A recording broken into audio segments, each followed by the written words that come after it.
Hello বন্ধুরা, কেমন আছো সবাই? আজকে আমি একটা নতুন ব্লগ নিয়ে এসেছি। আর আজকের ব্লগে আমি সেই দীপাবলির আগে যে ভূত চতুর্দশী হয়েছিল সেটারই আমি নিজের বাড়িতে কিভাবে আমি সেলিব্রেট করেছি সেটারই ভিডিও নিয়ে এসেছি। তো আমিও দীপাবলির আগের দিন 14টা প্রদীপ জ্বালিয়েছিলাম, 14টা শাঁখ খেয়েছিলাম। তো এই যে ঘরের দুয়ারে দুয়ারে আমি প্রদীপ দিয়ে দিচ্ছি।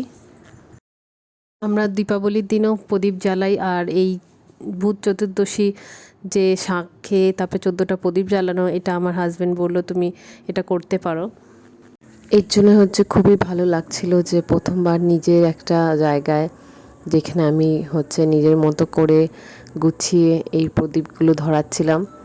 আর আমার সাথে সোহংকে দেখতেই পাচ্ছেন, ও পেছন পেছন, আর ক্যামেরাটা করছে আমার হাজব্যান্ড। এবার প্রদীপগুলো এইভাবে করে ব্যালকনিতে দিয়ে দিচ্ছি।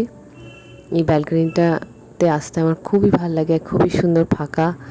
আর প্রদীপগুলোকে আমি মাঝখানে মাঝখানে করে সাজিয়ে দিচ্ছি। আর একটু খেয়াল রাখতে হচ্ছে যাতে প্রদীপটা পড়ে নিচের কোনো বিল্ডিংয়ে যাতে না পড়ে, সেইভাবে। আর ব্যালকনিটাকে আমরা সুন্দর করে লাইটিং দিয়ে, টুনি লাইট দিয়ে সাজিয়েছি। আর ব্যালকনিতে আমি অল্প কিছু গাছপালাও লাগিয়েছি নিজের মন মতো করে। এটাকে ভাবছি আরও সুন্দর করে আরও গাছপালা দিয়ে ডেকোরেট করব। এই যে সোহাং, ও খুব খুশি যে আমি আজকে চতুর্দশীর দিন প্রদীপ ধরিয়েছি। ওই আমাকে বলল, যেহেতু আমরা দীপাবলির দিনই প্রদীপ আর মোমবাতি ধরাই, কিন্তু যেহেতু ও আর ওর বাবা দুজনেই বলল যে 14 শাঁখ যেহেতু আজকে খাওয়া হয়েছে, আজকে প্রদীপগুলো ধরাই, 14টা প্রদীপ তাইতে ধরানো হয়েছে। আর এই ভূত চতুর্দশীকে নিয়ে সোহাং খুবই এক্সাইটেড থাকে। ও ভাবে যে এটা আমাদের দেশের হ্যালোউইন। এর জন্য হ্যালোউইনের মতো ও পেপারে ভূত ড্র করে নিজের মতো করে, নিজেই কোথা থেকে কাগজ জোগাড় করে ওতে ভূত ড্র করে বানায়। তো এইভাবে আমি সুন্দর করে সাজিয়ে দিচ্ছি। দাঁড়ান, ওর বানানো ড্রয়িংগুলো আমি দেখাচ্ছি।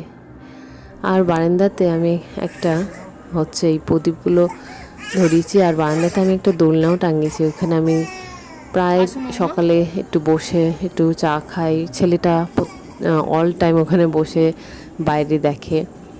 আর এই যে ছোট্ট করে টুনি লাইটগুলোও লাগিয়ে দিয়েছি।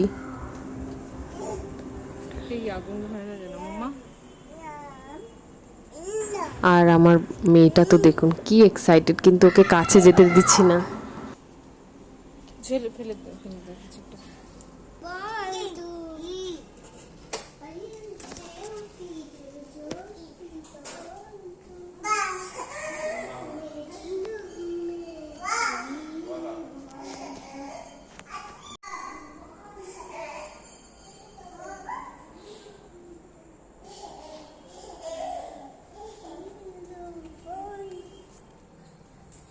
এই হলো আমাদের ভূত চতুর্দশীর সেলিব্রেশন। তো আজকের জন্য ব্লগটা এখানে শেষ করছি। আবারও দেখা হবে খুবই তাড়াতাড়ি। ততদিন ভালো থাকবেন, সুস্থ থাকবেন। আবার দেখা হচ্ছে একটা নতুন ব্লগে। আজকের জন্য এই অবধি। টাটা সবাইকে।